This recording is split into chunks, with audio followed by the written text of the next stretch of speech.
Өөрөө өөртөөхөө эрхчлөөг бас бүтээдэг амьдрал чинь нэр үнэхээр чухал юм байна. Гэт үнцнийг их ойлгосон чинь илүү хайрладаг болсон гэхүү. Өөрийгөө сонсоод үзээ ингээд чи үнэхээр бүрний авт олчод байна. Эсвэл цухтааж байна үү те ямар нэг ингээд чаленж гарч ирэхэд тэрнээс цухтааж байна уу? Энэ хоёрын ялгааг ингээд анзаараад үзээрэй. Тэгэхгүй бол альч газар очисон сэм буюу ижилхэн шүү. Сайн тогооч ямар ч материалаар сайн хоол хийдэг гэдэг шиг сайн маркетер бол сайн нөхцөл байдлыг анализ хийж агаад зөв гаргалгааг хүнд ойлгомжтойгоор бүтээгдэхүүнийг ойлгуулж бас борлуулж чадна.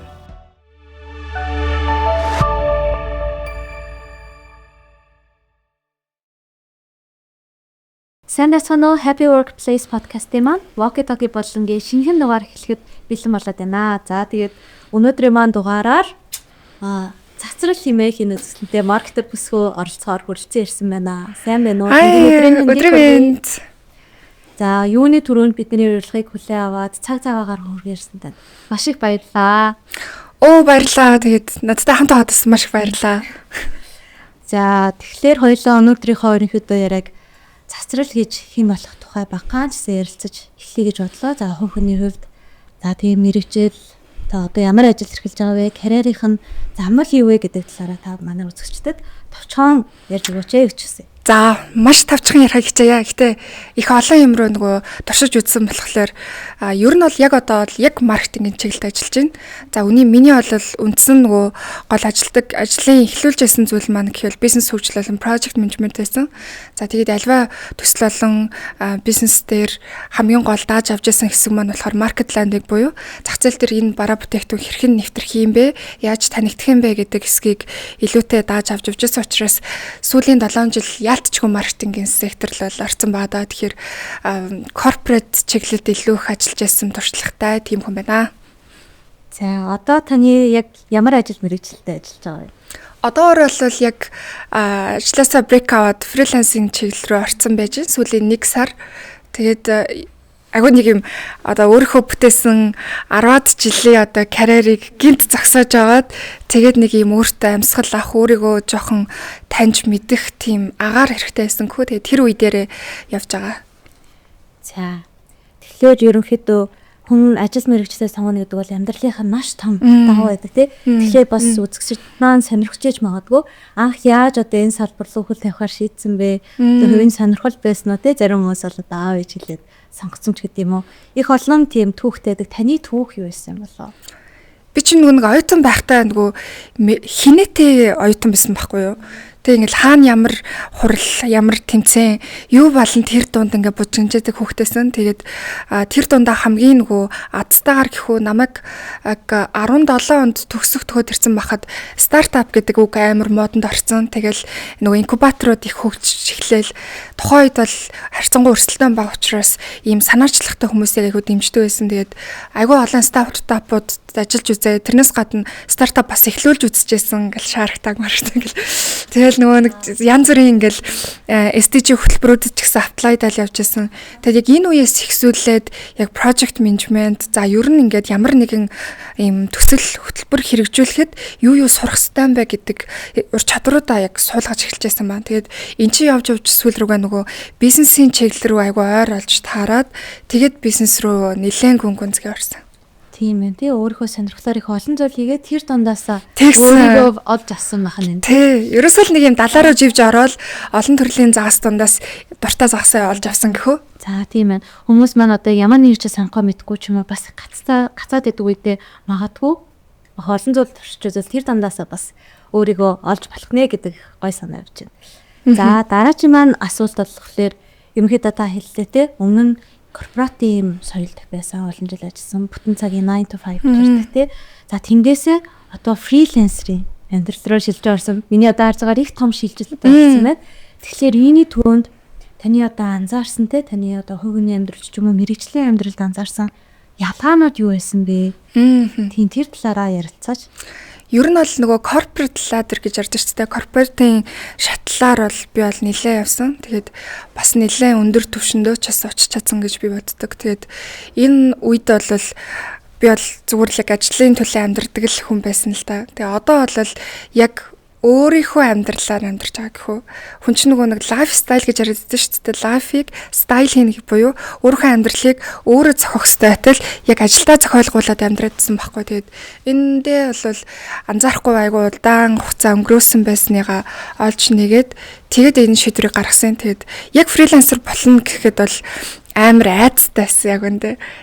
Яа надад би чинь нэр ингээл дандаа л тогтмол цалингаар амьдраас сурцсан хүн одоо яах вүлээ гэл амар айжсэн. Тэгээд яг эхний 1 сар одоо ингээл бүтэн өнгөрөөд дуусч юм л та. Тэгэхэд бол яг би амьдралынхаа эзэн гэдэг мэдрэмжийг бол авч байгаа. Тэгээд хамгийн гайхамшигтай нь хорвоо ертөнцөөс цаанаасаа ингээл зөв хүмүүсийг уудалзуулаад те зөв цагтаа зөв газарт байж таардаг ч юм уу яг ийм гоё ивэлүүд донд амьдарч байгаа болохоор энэ айдас маань одоо алга болоод би ч амьдралынхаа өөрөө эзэн шүү дээ өөрөө ингээд амьдралаа удирдах байгаа хүн шүү дээ гэд ийм нэг айгуу гоё өрчлөлөг бас авч байгаа. Нөгөө талаар хариуцлага бүр маш их яа тэгэхээр би л одоо ажил амьдралыг ингээд тэнцвэрлэхгүй бол миний ард хэмж байхгүй шүү дээ. Намайг эсвэл орлого ажилтан байхгүй яг өөрөө байгаа учраас айгуу том хариуцлагатай бүтээмжийг их бүр амьдралд анхудаага би бүтээмжид ийм их фокуслж үзэж байгаа. Тэгээд ийм өөрчлөлт гард юм байна. Сэтгэл зүйд маш чөлөөтэй. Нөгөө талаар хариуцлага бүр их нэмэгддэг. Ийм байд юм байна. Тэгэхээр яг одоо ингээ хүн амьдралдаа маш том өөрчлөлтүүд дээр явахлаар сэтгэл зүйн үед бас дотоод нь маш их тийм өөрчлөлтүүд магадгүй дээшээ олохны үе, доошоо олохны үе бас байж магадгүй. Тэгэхээр хоёулаа одоо фрилансер байхын одоо сэтгэл зүйн байдлыг илүү жоохон ухчаарэ гэж бодсон. Тэгэхээр түрүү бас дурдж дээ сэтгэл зүйн үед арай их чөлөөтэй өөрийнхөө амьдралыг гартаа авч байгаа ч нөгөө талаараа магадгүй танд ганцаардах үе гарч ирсэн үү? Хуучин бол дандаа ажил дээр очиод офисынхантай байх ч юм уу те. Гэх мэтчлээ одоо танд сэтгэл зүйн хувьд те ямар нэгэн тийм одоо хүнд бэрхшээлүүд байсан уу? Тэгээ ерөнхийдөө өөрийнхөө сэтгэл зүйн эрүүл мэнд сэтгэл зүйн одоо доктортой байдлаа фрилансер хүний хувьд хэрхэн хадгалж байгаа вэ? Би нэг зүйлийг анзаарсан. Одоо ямар ч компанид ажиллахдаа би нөгөө сайн иргэн байхыг хичээдэг байхгүй юу? Нөгөө маф гэ тоглоомонд иргэн болчвол идэвхтэй иргэн байдаг шиг би яг л тийм философиар ажилладаг. Тэгэл манайхаа одоо яах манайхан гэх юм уу гэл ингээл эсвэл өдрийн хоолой идэхгүй байгаа хүн дээр албаар очиж ингээл яриа өддөг ч юм уу тийм байдаг байсан. Тэгэд энийгээ эргээд ботсон чинь би жоохон ингээ плейсер зантай юм билээ. Яг сэтгэл зүйч хүний хувьд таавал ингээд мэдчихэж маадгүй хүнийг ингээд аятухтай байх гад плиз хийх гэдэг тийм жоохон сул тал надад байсан юм бэл. Тэгээ яг ингээд фрилансер болоод ирсэн чинь хүүе би байгаа штэ.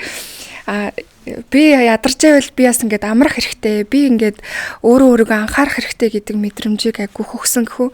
Нөгөө талтаа бол яг үндэ би ажил хийж байхдаа амар ганцаарддаг юм бэл.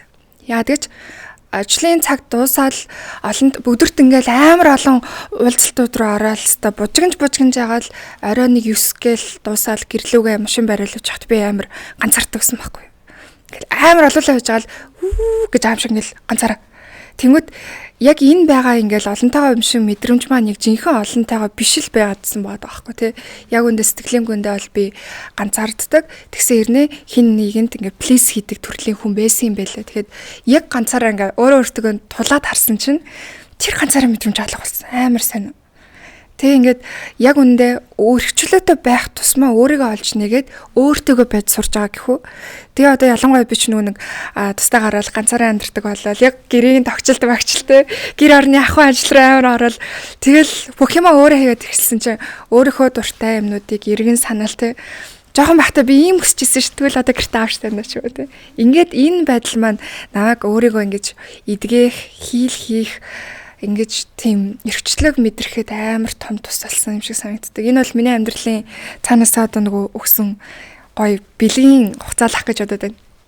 За их сонирхолтой ба магадгүй миний төсөөлөөгүй хариулт байна. Яагаад вэ гэхээр одоо хүмүүс ганцаараа те ажиллаад ч юм уу магадгүй хүмүүст нь баг зэрэг тийм үйл явцал байдгийг та магадгүй заслаа гэж бодож байна. Ганцаараа ажиллах нь одоо те ингээл бус хүмүүсээс тусгаарлагдаад ганцаараа байх ш. Магадгүй өөртөө байх бас цагийг өгдөг гэсэн сонирхолтой зүйл гарч ирж байна.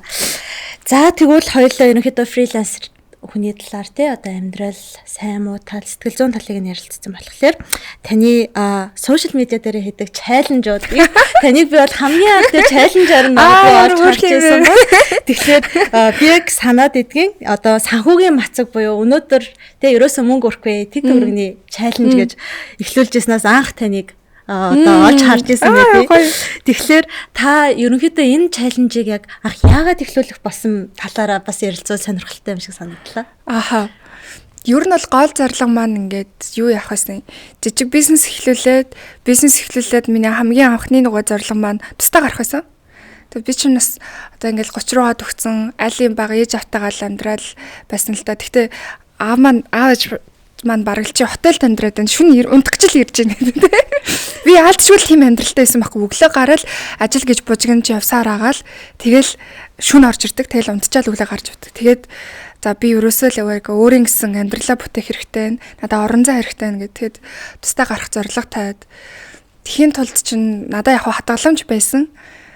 Тэгтэл мөгдтаадсэн. Тэгэл би яг өөртөө бодсон л да. За би яг өөртөө байгаа зарлагуудаа эхлээд үчсэн бүгдийг ингээ зеро болгоод үзье. Тэгээд түүнээс хойш ямар байдал өөрчлөгдөх нэг анзаараад үзье гэдэг амар сануучсан байсан. Тэгэл яг 7 хоног мөнгө өрөхгүй гэл гэрээсээ хоолоо бэлтэж ирээл те алхаж малхаал бензин тусчаад алхаж малхаал 7 хоног амар хурдан өнгөрсөн юм шиг санагдчихсан. Миний амьдралд амар том майндсетүүдийг бас суулгаж өгсөн, анзаараагүй марцсан юмнуудыг суулгаж өгсөн ийм гахалтай 7 хоногс. Би яг сандгийн таны дээр чаленжийг харчаад өөртөө бас ингээ айгүй инспирэшн буюу урам зориг аваад за би ч гэсэн чадах юм болов гэж бодоод эхлүүлж исэн бохгүй. Гэхдээ би яг жоохон 2 хоног одлоод дундуур зогссон байт юм аа. Тэгэхээр одоо гадуур гараач юм уу те найзуудтайгаа уулзахаар ингээл за нэг кофе аавн ч юм уу тиймэрхүү аавн гэж жоохон нэг тийм яалтчгүй мөнгө зарцуулагдаад таарад исэн баггүй. Тэгэхээр танд яг энэ чаленжийг хэрэгжүүлж байхад ямар нэгэн тийм төсөөлөгөө одоо тий хүндрэл гарч ирсэн үү? Ер нь хамгийн хэцүү зүйл нь юу байсан бэ? Би тэгээд улам мөнгөнд дуртаалсан шүү дээ. Яа тэгэхээр одоо ингэж байгаа байхгүй ингээл яг үнэхээр л машин нөгөө нэг бензингөө болол унтраал алхаал явж ангууд офис дээр ч ингээл өсгөдөө готл моталтай явж идэх тэг ингээл алхаж байгаа байхгүй. Тэгээд дуртай үедээ өөртөө ингээд уумаар байгаа кофегаа авах эрхчлөөг бүтээж амьдрын ямар гоё юм те. Гэрээсээ хоолоо авчирч байгаа ч гэсэн нэг өдөр дуртай хоолоо идэх ямар гоё юм. Хүнээс асуухгүйгээр те. Эсвэл хин нэгэн юм авч өгөөсэй гэж хүлээхгүйгээр өөрөө тэрийгэ бүтээх чи ямар аз жаргалтай гоё юм бэ гэж мэдэрсэн. Тэгэл яг энэ нөгөө алхаа авч явахдаа хужин байсан бол би ингээд аль нэг дэлгүүр ороод нэг сандал чосоо аваад те хөрөлтөө эвтэхий юм ингээд ав өмсөө явчих хүн байхгүй.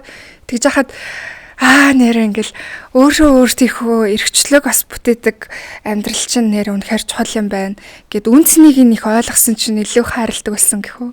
Тэгтээ амар тэгэл өрөвдөлтөөгөөс өөргөө мэдэрсэн. Найзууд хоол идэл ингээл коктейл аваад чамд би мөнгөрхөө. Би ихтэй ингээд гоё ууц юм шиг сууж заяа. За. Тэгвэл ерөнхийдөө одоо энэ чаленжийн үеэр ч юм уу яг тэр тусмаа дараа нь таны мөнгөнд хандах хандлага за түрүү бас ярьлаа те. Гэхдээ тэрүүнийг илүү дэлгэрэнгүй ярих юм бол одоо би мөнгөө ингэж хадгалнаа ч юм уу те. Мөнгөнд хандах хандлага за тэгээ цаашдаа таны хувь хүний сэтгэл зүйд яаж нөлөөлсөн бэ? Мөнгөнд хандах хандлагыг илүү нягхур болсон миний хувьд. Тэгээд ерөөсөө л юм чин жижигээс юм байлаа штэ. Зүгээр магадгүй би тухайн үед 7 хоног химнээд зам мэдгүй нэг 500,000 төгрөг химэлсэн байлаа гэж бодоход тэнчнэс л юм ингээд ойлгож авч эхэлж байгаа байхгүй. Би ингээд илүү сайн хураахын хэрээр надад ирээдүйд илүү би ингээд юм секюртэй ингээд айдасгүй байх юм байна гэдэг мэдрэмжийг олж авсан. Хоёрт би ерөөсө хэрэглэхгүй ээжж ямар их юм авд юм бэ?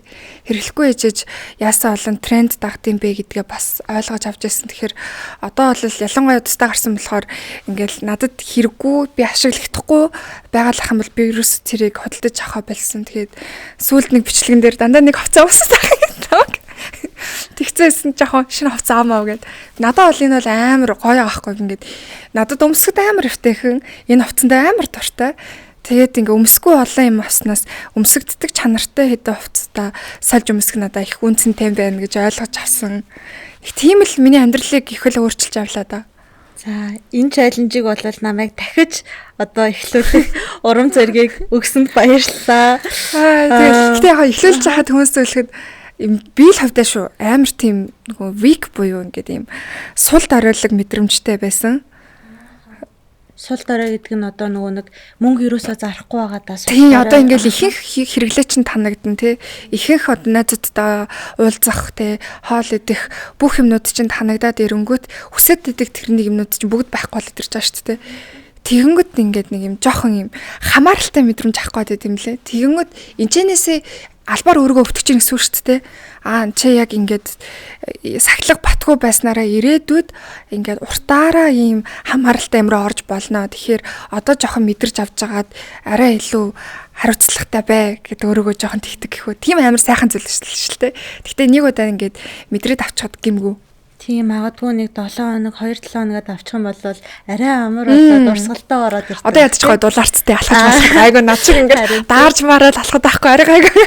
За бас тийм ээ.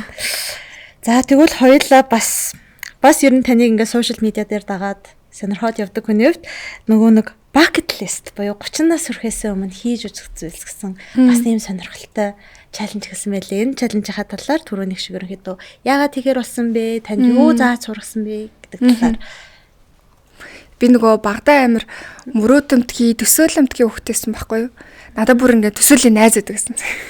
Хэрвээ нууц шал найзынхаа нэрийг хэлж болох уу? Хэлнэ. Тэгээд нөгөө тэр найзтайгаа гэл би ингээл 9 шидийн төсөөлдөг кино өдр үзэх юм бол ингэж үзэж гин, ингэж туйлын тоёороо аялж үзэж гин, би байшингаа ингэж тогтчулж гин гэл арай унтах одоо ингээд нөгөө чимээгүй өөртөө байдаг үе маа надад амар тийм бүр хүлээдэг цаг маань нэсэн. Тэгээд ийм нөгөө гой зангаашаа том болох тусам би мартцсан юм л. Тэгээд ялангуяа нөгөө аялал надад нөлөөлсөн л төө. Аяллаар яваад яг өөр орчингуудад очиж үзэл тэгээд ирсэн чинь хөөх би нэрээ ингээд 70 эрэг тэр ингээгүй чахаг мөрөөдөг гэсэн шүү дээ гэж санаж байгаа байхгүй. Тэгэж эхлэлээс үүдээд би ерөөсөө л нөгөө амьдрч л байгаа юм чинь өөрийнхөө амьдралыг өөрөө бүтээя, өөрөө ингээд харамсахгүй ингээд би чинь өөрөө бүрэн бүтээн амьдраад болсон хүн шүү дээ гэж мэдрэхийг хүссэн байхгүй. Тэгэл 100 листэ гаргаж утсан. Тэгээ 100 гуулангийн бол бичээгүй. Нэг 60-78-ыг бол бичээд үлдсэнийг нь амьдралын ирэхээр гарч ирвэл нэмээд явъя гэд үлдээсэн баа. За тань тэгээд ерөнхийдөө bucket list-эндээ байгаа зүйлүүдээ хийгээд яваад хаар сэтгэл санаанд нь бол мэдээж айгу гоё гоох те одоо inner child буюу дотоод хөвгтэй ингээд хүсэл мөрөөдлийг тэгээд сэтгэл зүйч хүнээс асуувар inner child аварна гэж яах вэ? Дараад байгаа. За би бол сэтгэл зүйчнийхээ хувьд зүгээр хэлэхэд бол давраахад бас болох юм шиг санагдаад. Гэтэ энэ бол өөрөө тусдаа сэдв магадгүй болоод явах бах. Таны хувьд тэгвэл одоо ингээд дуртай зүйлээ хийгээд өөрийнхөө те сонирхож байсан зүйлсөө эргэж ороод өөрийнхөө цаг хугацаанд дахиж өөрийнхөө контролыг авсан энэ үеийн ер нь фриланс хийсэнтэй чи холбоотой гэж боддгоо. Одоо холбоотой. Тийм тэгэл ер нь бол ажлаа өгөх бол мэдээж хэцүү. Тэгэл би ч нэг өөргөө сонсолоо штэ. За ядаж ингээд ээлжийн амралтаа авч байгаад аялаад үзье, яваад үзье гэх юм бол би ингээд бүрэн автаасаа гараад арай эвтэйхэн болоод эргээд ороод ирэх байх. Яг хөө манай захирлууд надад хэлжсэн л да. Ингээд чи яг үнэхээр өөрийгөө сонсоод үзье. Ингээд чи үнэхээр бүрэн авто олчоод байна уу? Эсвэл зүхтааж байна уу те? Ямар нэг ингээд чаленж гарч ирэхэд тэрнээс зүхтааж байна уу? Энэ хоёрын ялгааг ингээд анзаараад үзээрэй. Тэгэхгүй бол альч газар очисон сэм буюу ижилхэн шүү. Тэгэхээр ингээд асуудал бол яг үндэ хувь хүнд байдаг юм аа. Хувь хүн өөрийгөө ингээд ойлгох тусам резен шиг ингээд тэлжээдэг гэд. Тэгээ ингээд бодоод үзсэн чинь энэ зөвхөн нэг тэр компани ситүэйшнээс гадна урт хугацааны туршид те би сайн байх хэвээр, би бахархуулах хэвээр, би энэ таскийг ингээд хүлээлттэйсэн даван те би бүр амар гоё юм хийн гэж ингээд нухсаараа байгаад өөрийгөө тагтаршуулсан байсан юм байлээ. Тэгээд аяллаар яваад ингээд нээх тусам хүүхэд байхдаа би бол нэг юм байхыг хүсдэг гэсэн шүү дээ. Би нэр ингэж амьдрах хүсдэг байсан шүү дээ гэж боддог бодлууд маань илүү нөгөө өөрийгөө эрх чөлөөтэй байдал руугаа чиглүүлсээр байгаа л ийшээгээ чиглэлсэн болов гэж би бас бодоод байгаа. Тийм тэгэхээр миний одоо яг одоогийн процесс бол зүгээр л өөрийгөө илүү нөгөө эдгээж илүү сэтгэл зүйн хувьд ийм амар тайван болох дээрээ явж байгаа үе маань л гэж бас бодоод байна. За хоёулаа фрилансер байхаа одоо тэ сайхан талуу сэтгэл зүй болон тэ цаг хугацааны үед ямар сайхан байдаг талаар ерөөхдөө хангалттай бас ярилцлаа гэж бодож байна. Тэгээд хэрвээ нууц биш бол та ингээ өмнө нь бол хэлсэн тэ жоохон фрилансер байхын одоо жоохон хүндхэн талууд бас байдгаа гэд. Энэ тал дээрээ жоохон гүнзгийрүүлээд ирвэл юу байх вэ? Яг жирийн ажилтай чинь харьцуулахад баг зэргийн хүндрэлтэй байсан зүйл байна. Би одоо бол нэг хэд хэдэн клиент авсан байна. Тэгээ ингээд нэгсэндээ яг тухайн бизнесийг маркетинг чинь ямар төсвөөр, ямар хугацаанд, ямар хуу ажилбартаа явбал хэдий хэмжээний орлого гаргаж ирэх вэ гэдэг тооцоодлыг тоон дээр гаргаж өгдөг хүн байхгүй юу. Тэгээ ер нь бол маш тавчхан хэлэхэд маркетинг бол гаднаасаа ингээд айгуу гой гэрэлтэй харагддаг ингээд янз бүрийн гой гой юм хийгээд идэг боловч хоёр хуваагдана. Ард нь бол маш том судалгаа, тоо одоо математик явагдчихэдэг. Нөгөө талдаа бол юм креатив бүтээлч ингээд хооронд нь холбоцсон ажиллах байхгүй. Тэгэхээр миний нэг анхны суурь маань угаасаа project management учраас төлөвлөлт, за тэгээд data analytic дээр суурилдаг учраас миний хийж чаддаг юм бол илүү дата дээр нь ажилладаг төрлийн хүн. Тэгээ тэрийг гүйцэтгэлээрээ буюу креатив байдлаар илэрхийлж байгаа л гэсэн үг. Тэгэхээр одоо байгаа компаниуд дээр яг тэр нөгөө жилийн борлуулалт болон өмнөх борлуулалт дээр нь үндэслэж агаад жилийнхэн төлөвлөгөө тэгээд стратеги за тэгээд хэрэгжүүлэх боломжтой хүмүүсүүд дээр нь холбож өгөөд ингээд ажиллах механизмыг нь хийгээд өчөж байгаа байхгүй. Тэгэхээр энэ бол миний хийдэг бол хамгийн гол ажил маань. Одоо бусад зүгээр энгийн жижиг ажлууд гэх юм бол ингээд над руу чатар амар оломс орж иртээ. Би ингээд тавилган бизнес хийсэн чинь хамтрагчтай л урьдулчлаа. Би одоо ингээд ганцаараа үлдчихлээ. Одоо ингээд ямар ч мөнгө надад маркетинг зарах мөнгө авахгүй одоо яах вэ гэхээр би тэрэнд ямар ч үнэ хөлсгүйгээр хийж өгдөг. Яа тэгэхээр зарим үед бол өгөх ёстой гэж боддог учраас хэрэгтэй хүнд нь бол өгчэй гэж боддог. Тэгэл зарим жижиг бизнесүүдэд өөрөө хүртэл рил хийж байгаа л тий. Тэгээ ер нь ингээд чадлынхаа хэрээр хүнд өгөөл гэж бодоод байдیں۔ Тэгээд яг ур чадрынхаа мэрэгжлийн түвшний ажлуудыг бол мэдээж би үнэлгээтэй ажилладаг. Тэгээд тэрэн дээрээ цөөн хэдэн клиент аваад ажилладаг байгаа. Тэгээд саяны нөгөө хэцүү зүйл нь юу байсан бэ гэхээр би бол яг all-in хийдэг хүн байхгүй. Одоо чинь зүгээр ингээл гудамжаар алхаж байхдаа фонт хараад ч юм уу те энийг ингээд үрчлээ. Энэ манай клиент дээр ингээд хичүүл яг болох юм байна гэдэг ингээд тарих ажиллаа л явж байдаг.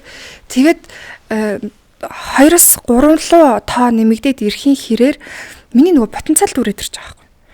Тэгэхээр яалтчгүй priority тавих хэрэгтэй мэлээ ингээд за ажлын 30% болвол за энэ клиент руу яа тэгэхээр энэ бизнес энэ ирчээрээ яваад ирвэл алдагдал руу орох эрсдэлтэй байгаа буюу энэ бүр ингээд мөхөх эрсдэлтэй бизнес байгаа учраас ийшээ 30%, ийшээ 20%, ийшээ 10% гэж ангилж авахгүй бол бүгд нь all-in хийнэ гэвэл тарамдаад ажиллах хэрэггүй. Тэгэхээр сэтгэл бол байгаа нь үнэн. Гэхдээ энэ чинь ажлын хуваарлтыг бол priority-гаас хамаарч гарах хэрэгтэй юм байна. Тэгжээж жинхэнэ өсөд байгаа үр дүн гаргах юм бэлээ. Тэгээд эндээ ихэндээ гүйлтэй санагдал. Тэгэл өөрийгөө ингээл цаг цаа болохгүй 24 цагийг жоохон сунгаж болох уу ч гэж бодох шиг ингээл бааддагсаа одоо бол арай жоохон таавшраад те ийм болж байгаа. Тэгээд зарим хүмүүс л хэлдэг л дээ зарим бол нөгөө нэг орлого заримдаа тасалтна гэдэг бах. Би нэг удаан фрилансер байж үзэг болохоор мэдэхгүй байна. Гэхдээ манай салбарт бол яг хүнд сэтгэлээсээ ажиллаад өгөнгөт дам авчт юм бэл. Энд нэг юм ажилтдаг охин байдаг. Энэний одоо нөгөө мониторинг деск нь те нөгөө Power BI дашборд нь их хэвтэйхэн байсан чи энэтэй холбогдоод өгсрөл гэдэг ч юм уу. Ингээ явангууд надад бол амар санаа зовхон байхгүй байгаа гэхүү. Тэгэхээр харилцаа хандлага нь өөрөө эрүүл ах юм бол орлого бол тасрахгүй хаа л гэж би одоо найдаж байна. Адин. За.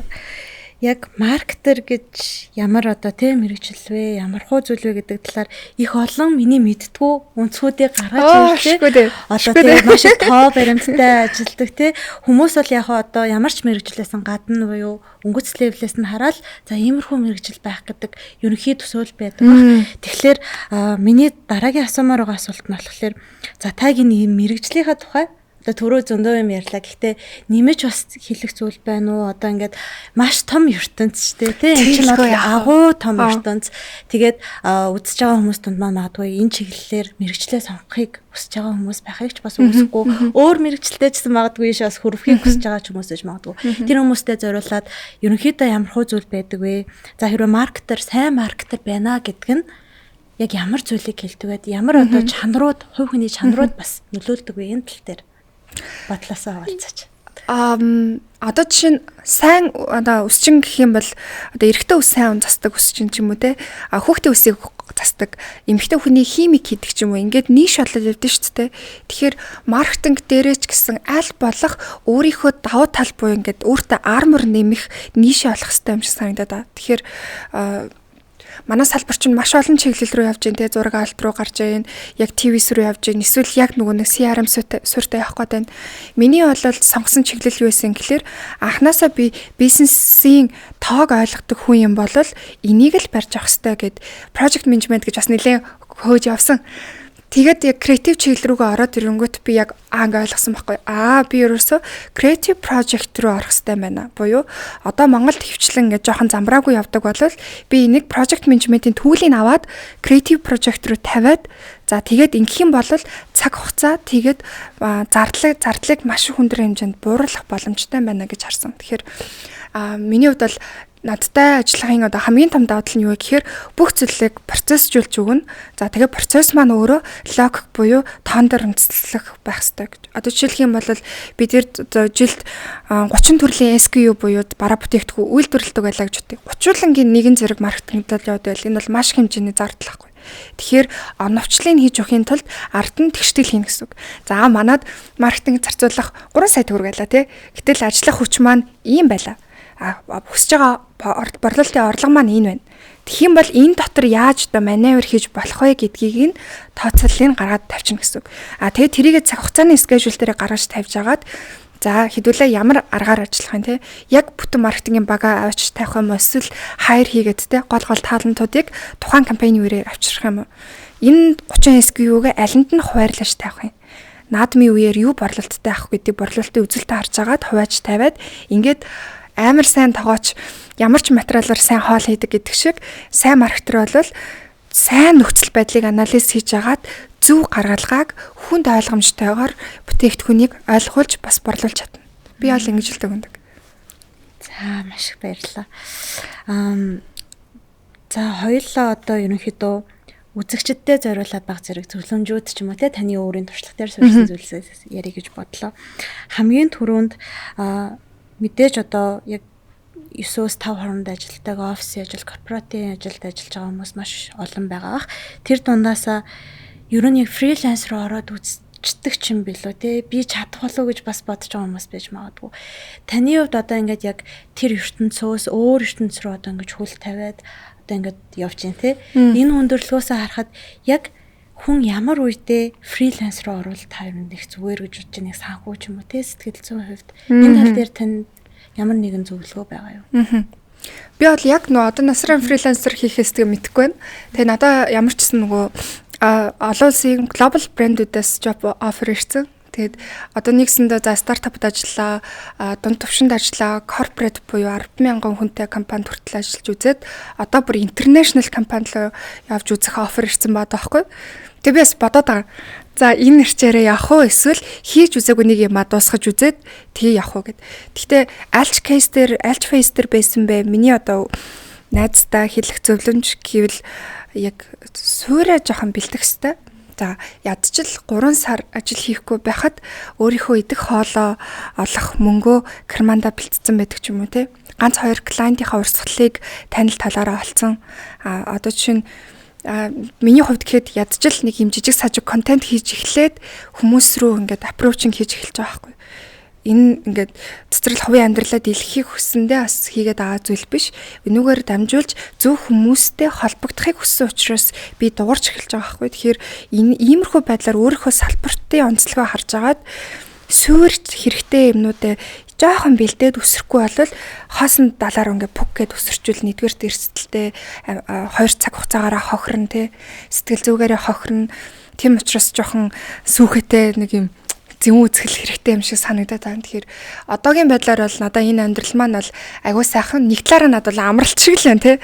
Хуучин чинь дандаа л яг нэг бизнес дээр яах вэ гэж боддог гэсэн бол тийшээ очилны тавилга, тийшээ очиал те дистрибьютор, тэнд үйлдвэрлэгчтэй ингээд бангууд надад бол сэтгэл зүйн бүр амар гоё амралт байгаа байхгүй. Тэгээд энэ амралт маань хэр удаан үргэлжлэхийг мэдэхгүй байна.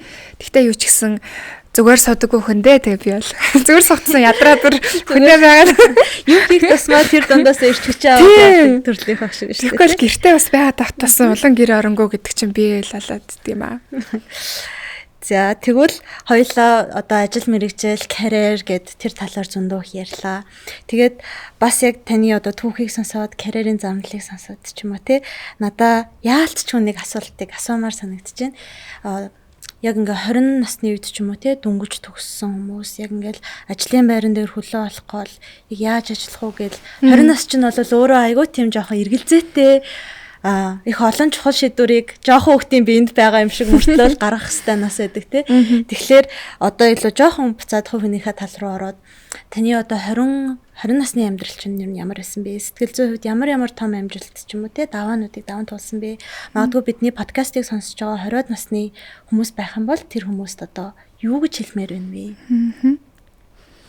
Би нэг хүмүүжил маань гэхүү нөгөө өөдрөг тэгснээ зоригтой гэдэг ээж хоёр намайг хүмүүжүүлсэн. Энэ хоёр чинь нийлэхээрээ бүр аюул алж байгаа чинь. Ингээд бүгдийг хийж чадах юм шиг ингээд бүгдийг заавал оролдож үзнэ гэдэг ийм юмар би бол зөндөө явсан. Тэгээд өмнө хэлжсэн би бас өөрөө ч бизнес хийх гэж үзчихсэн. Гэхдээ тухайд хангалттай ур чадвар байгаагүй, нөөц байгаагүй, хангалттай хэмжээний мөнгө байгаагүй. Тэгэл айгүй олон нөгөө сэтгэл рүүгээ ингээд хутга дөрүүлж байгаа юм шиг мэдрэмжийг зөндөө авсан л да. Лөвөрдүүлээ те. Тэглэнгөж 20 настай эмэгтэй ингээл нэг офисын түрээсийн мөнгө бүгдийг нэцэн гитлийн давхар түрээслэгч байгаа л одоо гар гэл би чинь яг энэ будин гавцсан гатаа ингээд сууж илаа шүү дээ. Тэгэл бодоод үзэнгүүт тухайд бол амар би ямар мангар юм бэ гэж бодож ирсэн үе зөндөө байгаа. Гэтэ одоо л би харамсдаг. Яг тэгэл одоо ярихад бол гоё л шүү дээ. Та нар хотын төвд будин дээр хөөгдөж сууж үзсэн юм уу? Одоо ярихад бол харсан хөнгөн байна. Гэтэ одоо яг залуучуудтай хэлэхэд бол яг тэ ер нь яат юм л гэж санагдаад байна шүү дээ. Ядчил нэг юмыг хийгээд үтцсэн те. At least I try гэдэг үгэнд би амар дуртай. Болохгүй ч болно шүү дээ. Өсрөөл одоо дампуурнаас дампуурлаа шүү дээ. Өсрөөл одоо хүнд ямар тэнийг юм бэ гэж хэлүүлнэ тэгээ яадгийн өөр нь хамгийн гол нь хийгээл үтцсэн юм чинь хэр өөр ярих юм байхгүй шүү дээ. Тийм учраас ингээд хин нэгэн юм байна тийм байна гэж хэлэхээс ч юм уу те санаа зовхгүйгээр хамгийн гол нь өөрөө яамаар байна гэдгээ тодорхой олгоод тэр нэг жоохон сүхэтэйгээр жоохон бодоод жоохон ганц хоёр хэрэгтэй хүмүүсээс зөвлөгөө авч байгаа л тэл хийгээл үтцдэг. Өсрөөл фейлд шүү дээ. Энэ өстой гоё нэг спирит алдсан шүү дээ. Алтанаас алдсан ч миний талтаа одоо ерөнхийдөө дуусаад байна тий. Хайр. За тэгэхээр маш их гоё зүйл ярьлаа. Маш их гоё. За цацрал гэдэг хүнийг бас маш олон өнцгөр тий харах бас боломж олгосонд баярлалаа. Тэгэхээр хэдүүлээ өнөөдрийнхөө дугаарыг ерөнхийдөө happy workplace гэдэг ерөнхий сэдэв донд зангилагдж байгаа. Яагаад тэгэхээр одоо 20 гараад ч юм уу те ажлын байр нь гараад ирэхээр ажил гэдэг зүйл яалтчгүй бидний амьдралын 3-1 бол магадгүй түүнээс их одоо орон зай цаг авдаг болж ирдэг. Тэгэхээр ерөнхийдөө миний бодлоор одоо зочин болгоноос асуумаар байгаа нэг юм асуулт байгаа. Тэр асуултаараа өнөөдрийнхөө подкастыг бас төгсөн зүгээр юм болоо гэж бодлоо. За би билээ. За тэгвэл таны бодлоор ер нь happy workplace буюу аз жаргалтай ажлын байр, аз жаргалтай ажил гэж яг юу гэлэх вэ? Тэрийг та өөрийнхөө тайлбарлая. Би яг энийг бүр бүх офисын ажил хийдэг офисыг л мэддэг учраас тэр төвшөнд л хэлж мэдхээр байна л да. Бусдыг мэдхгүй болохоор мэдхгүй байна. Компани болгон яг хүн шиг. Хүн дав тал сул талтай байдаг штэ. Төгс газар ирсэн хаач байхгүй. Үнэхээр гой нэр хүндтэй те ингээл энэ газар л орё гэж бодсон газар чинь хүртэл сул тал заавал байгаа. Хүнд бүх юм төгс заяадаг шиг компани ч гэсэн төгс байдаггүй. Тэгэнгүүт компани хэрвээ хүн юм бол энэ компанид орж байгаа та өөрөө эдис нь байхгүй юу? Тэгэнгүүт тэр эдис болоод байгаагийнхаа хувьд өөрөө тэр нөгөө дүрмийг бас ингэж зохиох хэрэгтэй. Токсик байлаа гэж токсикроод иж болохгүй л дээ. Жишээ нь ингээд шинэ газар орсон чинь амар ховж ярдагтай ингээл энэ ингээд ийм хувц өмсдөг, энэ тэгдэг гэл хүний байс яриад идэг бол тэр ярианд зүгээр л битгий ор. Тэ үүнээс айх хэрэг байхгүй. Яа тэгэхээр тэр нөгөө компани буюу тэр бод галыг бүтээж байгаа нэг хэсэг нь та юм бол тэрийг ядаж ирүүл байх оролцоо танаас л эхэлнэ. Дарга цэрэг биш. Ерөөсөө л хүн болгоноос л эхэлдэг юм лээ. Тэгэхээр байгаа орчноо ямар байхыг та хүсэж байгаа. Яг тэрэн шиг л байгаарай. Тэгээд автах хэрэг байхгүй. Дагаад нөгөө гоё туршлагатай мундаг гэл хүмүүсийн дагаал яг ижилхэн байх гал өөртөө маск зүгээд ах хэрэггүй.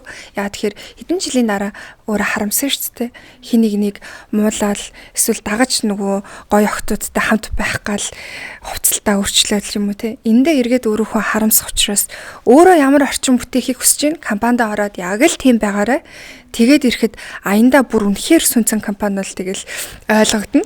Засаж болох компани л эний чин дагаал гоё явцдаг учраас яг үндэ хин нэгэн захирал HR-ыг хүлээхгүйгээр өөрөө өөрчлөлтийн нэг хэсэг байгаарай л гэж захимаар. За таны санаанаас happy workplace гэдэг нь өөрийнхөөрөө байж болох хүссэн өөрчлөлтөө хийж болох орон зай гэж товчилж тодорхойлж. Тийм тэгэл happy workplace байхаар яах вэ гэхээр цаг бүр ниснэ. Нэг эхэлж хатал ингээл ажил эхлээл байж гэн тэгэл нэг мэдхэд орой алчна гэд.